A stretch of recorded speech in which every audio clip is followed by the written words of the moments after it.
Exercise 9.1 का seventh है। देखिए सेवंथ क्वेश्चन ये क्या है, from a point on the ground the angle of elevation of bottom and top of a transmission tower fixed at the top of a 20 metre high building are 45 degree and 60 degree respectively, find the height of the tower. तो देखिए from the ground, from a point on the ground, suppose ground में एक point ये है, the angle of elevation of bottom and top of a transmission tower fixed at the top of 20 metre high building. देखो एक building है, एक building है, इस बिल्डिंग के ऊपर एक ट्रांसमिशन टावर लगा हुआ है। भूमि के किसी बिंदु से, देखिए ये तो बिल्डिंग है एक, ये एक बिल्डिंग है, इस बिल्डिंग के ऊपर एक ट्रांसमिशन टावर लगा है। ये ट्रांसमिशन टावर है, ये ट्रांसमिशन टावर है, ट्रांसमिशन टावर। तो इस पॉइंट से जो ट्रांसमिशन टावर है, अच्छा बिल्डिंग की जो हाइट है वो 20 मीटर है। तो इस ट्रांसमिशन टावर के जो उन्नयन कोण है, बॉटम एंड टॉप, देखिए बॉटम का जो उन्नयन कोण या एंगल ऑफ इलेवेशन है, ये एंगल जो है ये 45 है, और इसी पॉइंट से इस ट्रांसमिशन टावर के टॉप का, इस टॉप का उन्नयन कोण या एंगल ऑफ इलेवेशन 60 डिग्री है, यानी ये पूरा जो एंगल है 60 डिग्री का है। तो निकालना क्या है हमने इसमें, फाइंड द डिस्टेंस ही, निकालना है find the height of a tower. इस टावर की हाइट हमने निकालनी है। तो देखिए एक बार और समझ लीजिए कि भूमि में एक बिंदु है, इस बिंदु से एक ट्रांसमिशन टावर है, ट्रांसमिशन टावर के पाद और शिखर का उन्नयन कोण 45 अंश और 60 अंश है, और ये जो बिल्डिंग है इसकी ऊंचाई 20 मीटर है। तो ट्रांसमिशन टावर की हाइट ज्ञात करनी है। तो देखिए ए बी सी डी, इसकी हाइट कुछ मानना चाहते हैं तो मान लें, let the height of transmission tower, माना ट्रांसमिशन टावर की ऊंचाई बराबर h, let the height of transmission tower equal to h, ये h मान ली। सी डी हमको दिया हुआ है 20, ये आप लिख सकते हैं, और ये एंगल भी आप लिख सकते हैं। अब हम देखिए दो ट्रायंगल बने हैं, एक पूरा ट्रायंगल है और एक ये ट्रायंगल है। तो किसी भी एक ट्रायंगल से लीजिए, triangle in triangle D C B या D B C 20 metre, suppose इसके हाइट भी मान लेते हैं।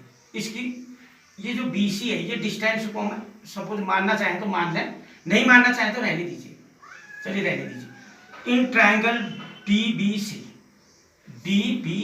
यानी इस ट्रायंगल में देखिए ये 20 मीटर परपेंडिकुलर है, BC बेस है और एंगल है 45। तो tan 45 equal to 20 upon BC। tan 45 की value 1 equal to 20 upon BC। BC से 1 को मल्टीप्लाई करेंगे तो BC आ गया, BC इक्वल टू 20 मीटर, ये भी 20 मीटर आ गया। अब पूरे ट्रायंगल को ले लें, in triangle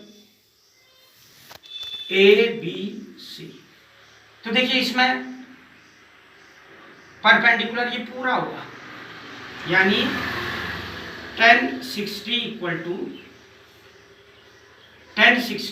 to h plus 20, क्योंकि AC निकालना है ना, AC की वैल्यू जो AC अपॉन BC, 1060 की वैल्यू √3। देखिए AC क्या चीज है, AC यानी यहां से यहां तक की दूरी h, ये डिस्टेंस h है, ये डिस्टेंस 20 है, तो h प्लस 20 अपॉन BC भी हमने कैलकुलेट कर रखा है 20।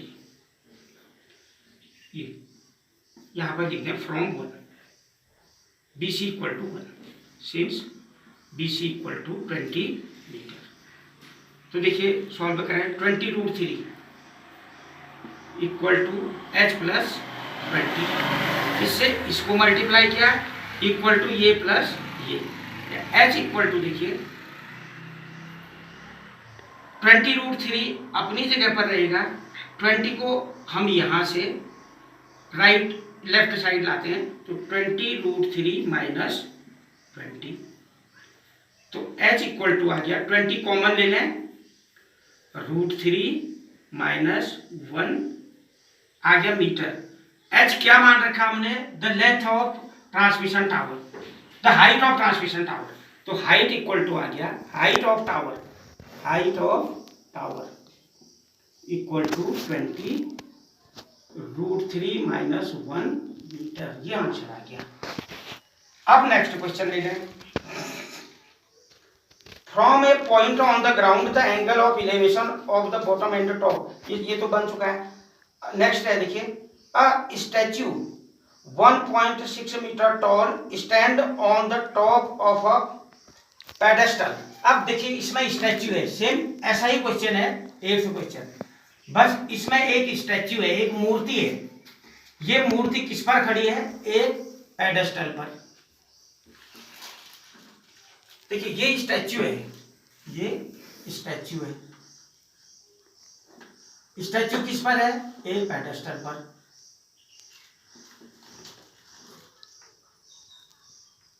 From a point on the ground, the angle of elevation of the top of the statue is 60 degree. देखिए ग्राउंड में एक पॉइंट है, एक बिंदु है, इस बिंदु से जो ये स्टैच्यू है, इस स्टैच्यू के टॉप का उन्नयन कोण 60 डिग्री है। ये 60 डिग्री है।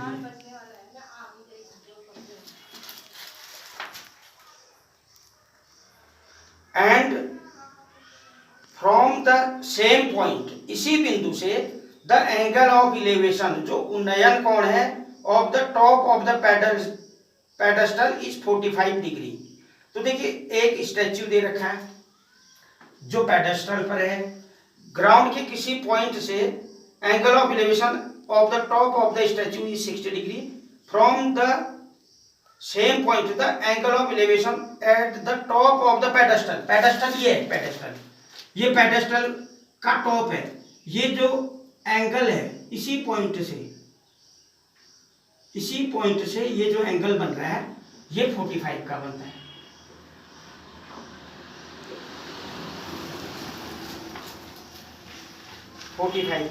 Find the height of pedestal. तो देखिए A B C D, तो एक स्टैच्यू दे रखा हमको AD, जिसकी हाइट दे रखी है 1.6 मीटर। ये किसके ऊपर है, एक पेडेस्टल के ऊपर। ये पेडेस्टल का पाद बिंदु है, तो भूमि के किसी बिंदु से इस मूर्ति के शिखर का उन्नयन कोण 60 डिग्री है, और उसी बिंदु से पेडेस्टल के शीर्ष बिंदु शिखर का उन्नयन कोण 45 अंश है। तो पेडेस्टल की हाइट बताइए। तो मान लेते हैं, late the height of pedestal BH, इसे हमने H मान लिया सपोज। अब देखिए सेम वैसे ही पहले इस छोटे ट्राइंगल को लें, इन ट्राइंगल DBC, ये DBC में देखिए tan 45 निकल गया, tan 45 equal to BD upon BC। एक काम और करें, सपोज फिर बार बार हमको BC लिखने के बजाय BC इक्वल टू X, तो इसे लिख लेते हैं tan 45 1 equal to BD H upon X, या क्रॉस मल्टीप्लाई करें X इक्वल टू H या H equal to X, equation 1। अब पूरे ट्राइंगल को ले लें, पूरे ट्राइंगल में ABC, in triangle ABC, in triangle ABC क्या आएगा, अब ये एंगल 60 डिग्री का है, तो tan 60 इक्वल टू AD पता है हमें 1 point AD plus BD upon BC। AD plus BD किसकी जगह लिखा हमने, देखो ध्यान से देखिएगा, AB को, AB बराबर है AD प्लस BD, इसकी जगह हमने ये लिख दिया।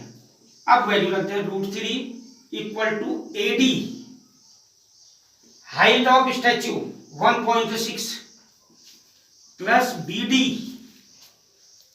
हमने मान रखी है, एज्यूम की है H अपॉन BC X, बस क्रॉस मल्टीप्लाई कर दीजिए, √3x equal to 1.6 plus H की वैल्यू रख दीजिए √3x,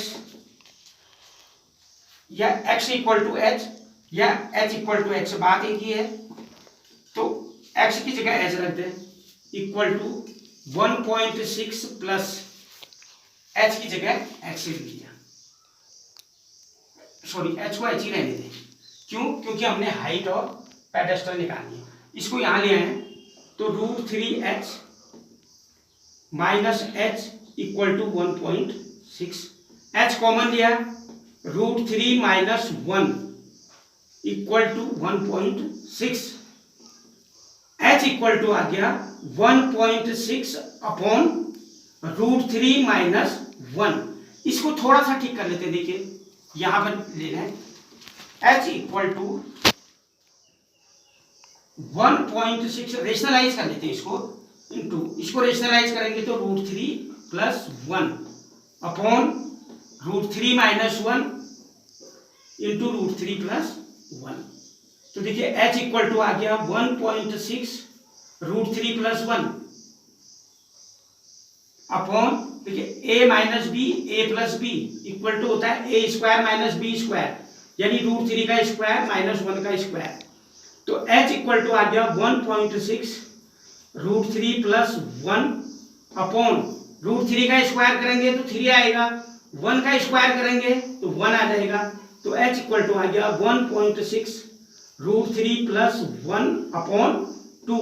आप चाहें तो इससे इसको काट दीजिए, तो h इक्वल टू आ गया 0.8 √3 प्लस 1 मीटर, ये आंसर आ गया, 0.8 √3 प्लस 1 मीटर, ये आंसर आ गया।